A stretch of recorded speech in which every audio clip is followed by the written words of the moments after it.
Hello दोस्तों, नमस्कार। स्वागत है आप सभी का एजुकेशन मंत्रा में। दोस्तों, स्कूल मर्जर केस का जो ऑर्डर है वो आ चुका है, ऑफिशियल वेबसाइट पर अपलोड हो चुका है और सरकार की अंततः जीत क्यों हुई है ये पूरे आदेश में आपको हम बताएंगे और आदेश का बिंदुवार सटीक विश्लेषण भी आपको इस वीडियो में मिलेगा। और साथ ही साथ आप ये समझ पाएंगे कि पटिशनर्स की क्या कुछ प्रेयर रही हैं, क्या कुछ हाई कोर्ट सुप्रीम कोर्ट के ऑर्डर रहे हैं और किस बिंदु पर सरकार की जीत हुई है और क्या कुछ आगे का रास्ता होगा। सारी चीज़ें आपको इस वीडियो में चलिए हम डिस्कस करके बताते हैं। तो फाइनली आपको दोस्तों वीडियो के माध्यम से पहले ही इन्फॉर्मेशन दे दी गई थी। जो भी जो भी दोस्तों उसका निचोड़ था वो आपको बता दिया गया था कि याचिका डिसमिस हुई है। डिसमिस का मतलब होता है डिसमिस, यानी कि उसमें कोई भी चीज़ें डिस्पोजल के रूप में नहीं दी गई हैं, यानी कि एज इट इज सारी चीज़ें मान ली गई हैं सरकार की और सरकार पूरी तरीके से हावी होकर केस को जीत चुकी है। अब धड़ाधड़ जो मर्जर के आदेश हैं वो भी आने शुरू हो जाएंगे। जहां पर मर्जिंग प्रक्रिया अभी बाधित थी या नहीं हो पाई थी, तो सारी प्रक्रियाएं तेजी से आगे बढ़ेंगी। तो दोस्तों चलिए हम पहले आपको आदेश दिखा देते हैं। ये आपको दोस्तों दिखेगा, रिट सी नंबर है 6290/2025 और कृष्ण कुमारी, और साथ ही साथ रिट सी 6292 है master Niresh Nitesh Kumar through his mother. ये है ऑनरेबल जस्टिस पंकज भाटिया जी की बेंच में ये मामला था। हर doctor LP Mishra assisted by, ये सब सारी चीज़ें आपको लिखेंगी। और आपको कुल राइट टू एजुकेशन एक्ट पे बात हुई है, डेफिनीशन वगैरह यहाँ पर दिया गया है।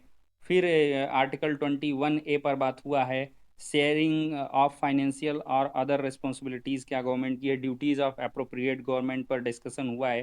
फिर इसके बाद extend of schools responsibility for free and compulsory education जो है उसके बारे में चर्चा हुई है। Power of appropriate government to make rules, देखिए पावर टू इशू डायरेक्शंस, ये सारी चीज़ों पर बात हुई है, ये सारे मुद्दे आए हैं।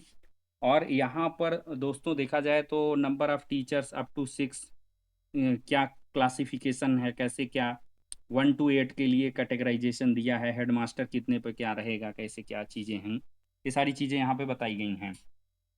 तो दोस्तों देखा जाए तो ये 34 पेज का लगभग ऑर्डर है। अगर हम पूरे ऑर्डर को पढ़ेंगे तो काफ़ी लंबा समय बीतेगा, लेकिन मैं इसकी आपको निचोड़ चीज़ें बता दे रहा हूँ। दोस्तों इसमें दिया गया है, present petition lack merit and are accordingly dismiss. तो इसमें मेरिट की कमी पाई गई है प्रेजेंट पिटीशन में। देखिए मैं आपको बताऊं कि सरकार ने ये पक्ष रखा है कि कई ऐसे विद्यालय हैं जो कि शून्य संख्या वाले हैं, जिनमें संख्या इकाई में है। तो हम मैक्सिमम उन स्कूलों को बंद कर रहे हैं, दहाई में संख्या है और 20 है, 25 है, 15 है, 10 हैं, और इनके लिए हम भारी भरकम बजट को नहीं खर्च कर सकते हैं। और उन्हें कहा है कि हमारी जो रिस्पॉन्सिबिलिटी है वो फ्री एंड कंपलसरी एजुकेशन को प्रोवाइड करना है, और हम किसी को भी ऐसी परिस्थिति में फ्री और कंपलसरी एजुकेशन प्रोवाइड ना करने के लिए नहीं कह रहे हैं, हम सबके लिए द्वार खोल कर रखे हैं।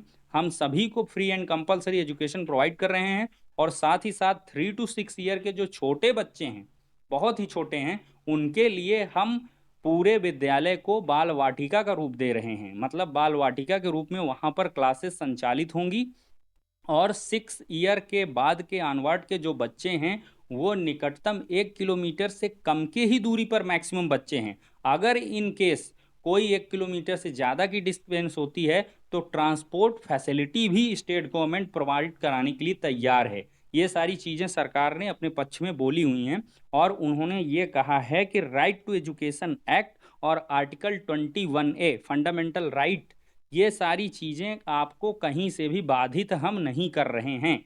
मतलब कि कहीं से भी कोई अनैतिक कार्य नहीं हो रहा है, फंडामेंटल राइट्स का कहीं पे वायलेशन नहीं है, और कहीं ना कहीं उनका हनन कहीं से नहीं हो रहा है।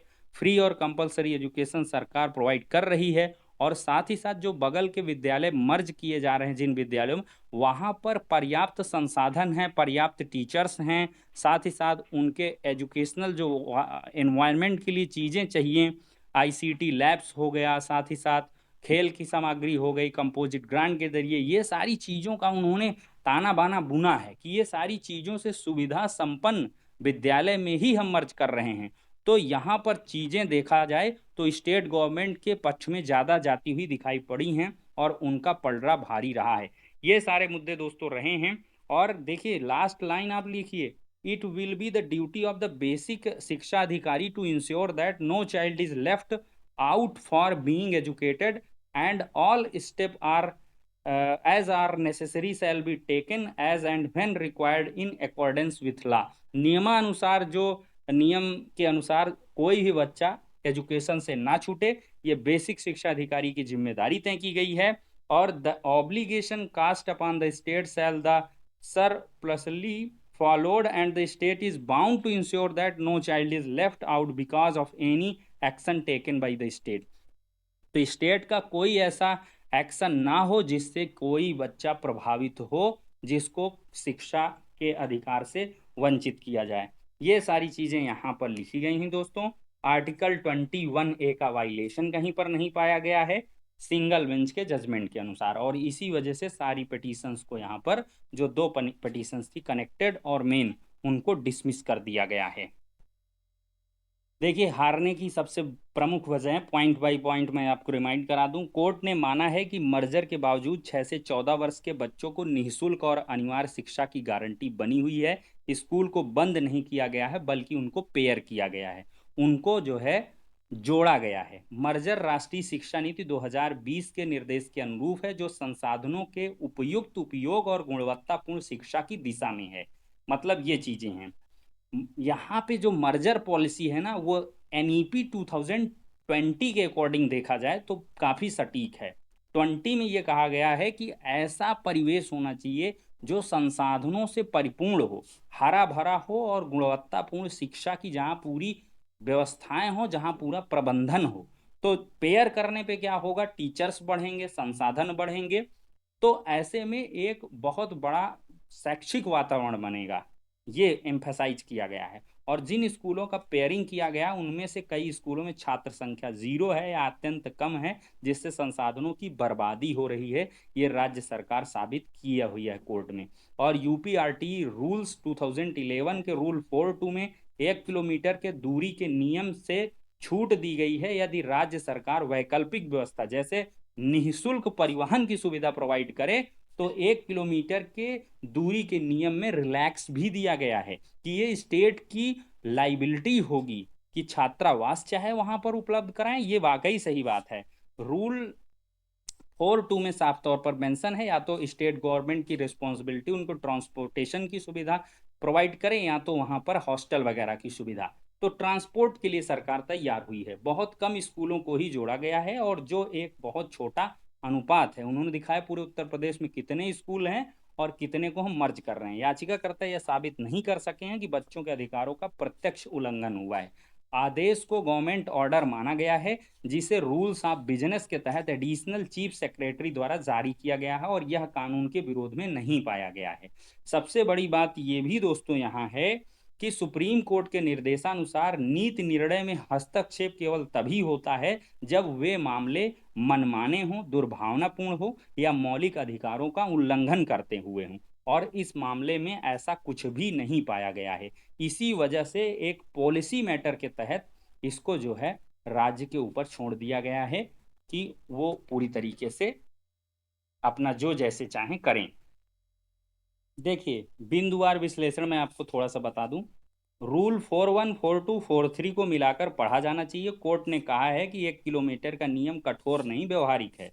पेयरिंग के कारण कोई बच्चा स्कूल से वंचित नहीं हो रहा है, इसलिए आर्टिकल 21A का वायलेशन नहीं है। सरकार नियमावली के अनुसार पेयरिंग के लिए ट्रांसपोर्ट और पास के विद्यालय में समायोजन का विकल्प दे रही है। कोर्ट ने एनईपी 2020 को लाउडेबल पॉलिसी बनाते हुए पेयरिंग को इसकी भावना के अनुरूप माना है, और नीति मामलों में कोर्ट का हस्तक्षेप सीमित होता है, और जब तक कोई मनमानी या दुर्भावना पूर्ण चीजें साबित ना हो। पेयरिंग आदेश किसी भी छात्र के शिक्षा के अधिकार का उल्लंघन नहीं करता है, यह वैलिड है।